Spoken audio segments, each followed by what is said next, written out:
Dan IKN adalah simbol ambisi seseorang yang tidak mempedulikan lingkungan.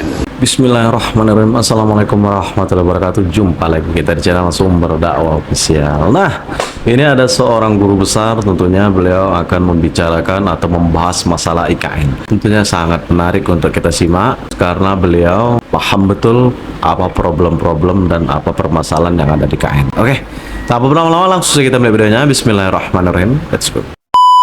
Bagaimana Pak Isradi melihat posisi IKN sekarang ini dalam manajemen pemerintahan Prabowo Subianto Gibran? Apakah perlu ada renovasi atau pembaharuan? Bagaimana Pak Isradi? Karena Pak Isradi kita ketahui sangat intens, bahkan terlibat langsung dalam program IKN ini.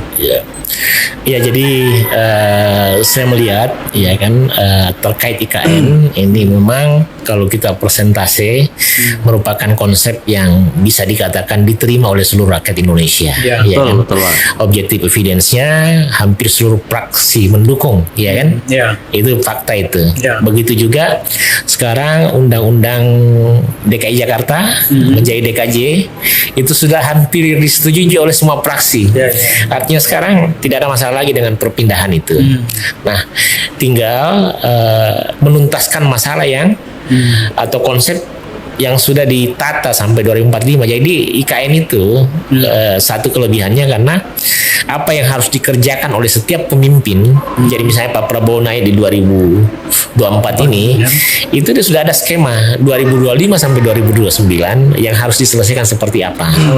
Jadi sudah jelas, itu dilaksanakan secara konsisten, itu sudah bagus, ya kan?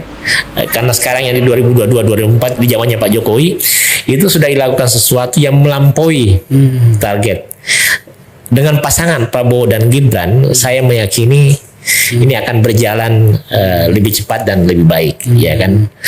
Dan kita berdoa mudah-mudahan semangatnya Pak Prabowo sama dengan semangatnya Pak Jokowi, karena kalau saya persentase semangat Pak Jokowi itu, kalau saya kasih persentase 100%, 100% memang. Iya, karena dia punya data, dia punya pernah jadi gubernur, dia tahu tantangan apa, sehingga dia sangat jadi kelebihan Jokowi, dia sangat meyakini bahwa pemindahan IKN itu sangat tepat dan luar biasa, gitu, sesuai dengan tantangan bangsa kita, ya kan? Pak Jokowi itu kan pindah ke IKN konteksnya pemerataan ekonomi, ya kan, pemerataan penduduk, ya kan, dia ingin ada sumber ekonomi baru satu, epicentrum ekonomi. Dia ingin penduduk di Jawa jangan berkumpul di Jawa semua, jangan tiap hari, tiap tahun ke Jawa saja semua, tapi ke Kalimantan misalnya yang secara keseluruhan cuma 6%. Itu cita-cita yang luar biasa karena tantangan bangsa kita itu kan pemerataan, ya kan. Coba bayangkan 78 tahun Indonesia merdeka. Kalau saya mau ke Pontianak harus lewat Jakarta, orang Pontianak mau ke Balikpapan harus lewat itu, ya kan. Ada yang kadang-kadang berpendapat, oh kita bikin kereta trans Kalimantan. Ya dia lupa bahwa di Kalimantan itu penduduknya kurang. Yang mau naik siapa, anunya siapa yang anu. Makanya kalau saya khusus IKN, Pak Jokowi keren ya. Terus infrastruktur itu saya anggap positif juga. Tapi sebagai manusia biasa, pasti dalam langkah ada kekurangan. Tugas kita bukan mengkritik saja, tapi memberi solusi. Ya kan, ini kan yang kurang. Kita kadang-kadang mengkritis terus diam, kita tidak lihat ini tantangannya apa, dan kita perbaiki, memberi masukan, ya, gitu aja. Jadi PR-nya atau tugas yang utama bagi Prabowo Subianto dan Gibran ini menurut Pak Isradi tinggal konsisten dengan apa yang telah dicanangkan oleh Pak Jokowi, sembari tentu saja melakukan penyempurnaan. Gimana? Ya sebenarnya kan bahasanya kalau terkait konsep Indonesia Maju itu kan bukan Jokowi saja kan. Indonesia Maju kan itu tim ya. Ada Prabowo dengan Gerindranya, ada Megawati dengan PDIP-nya, ada Jokowi, ada Airlangga dengan Golkarnya, ada Muhaimin dengan PKB-nya, ada PAN, semua kan itu yang bikin konsep Indonesia Maju. Artinya kan secara bersama-sama. Dan ini kan semangatnya seperti itu untuk melakukan itu, ya kan? Kalau saya tinggal dilanjutkan aja, misalnya kayak gini.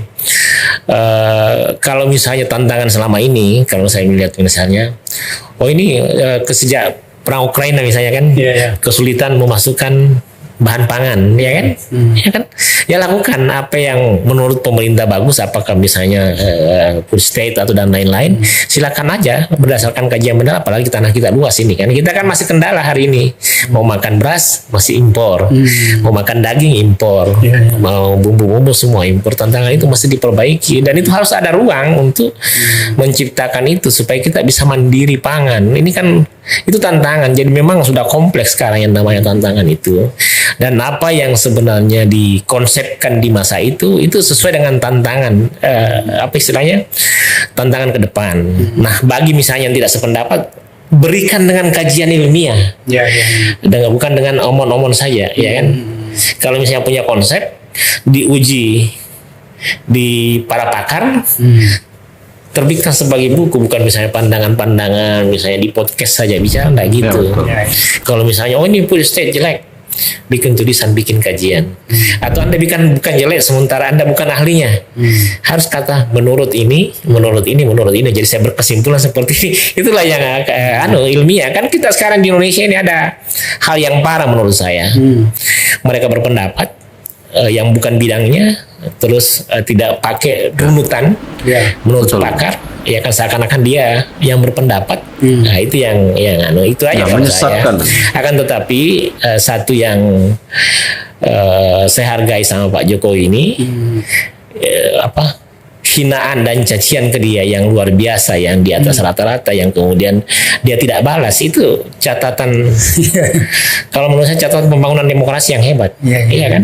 Coba bayangkan kan, dicaci dimaki. Kira-kira di Republik ini sejak Indonesia merdeka, siapa presiden yang pernah dicaci maki melampaui pencacian kepada Jokowi? Iya kan?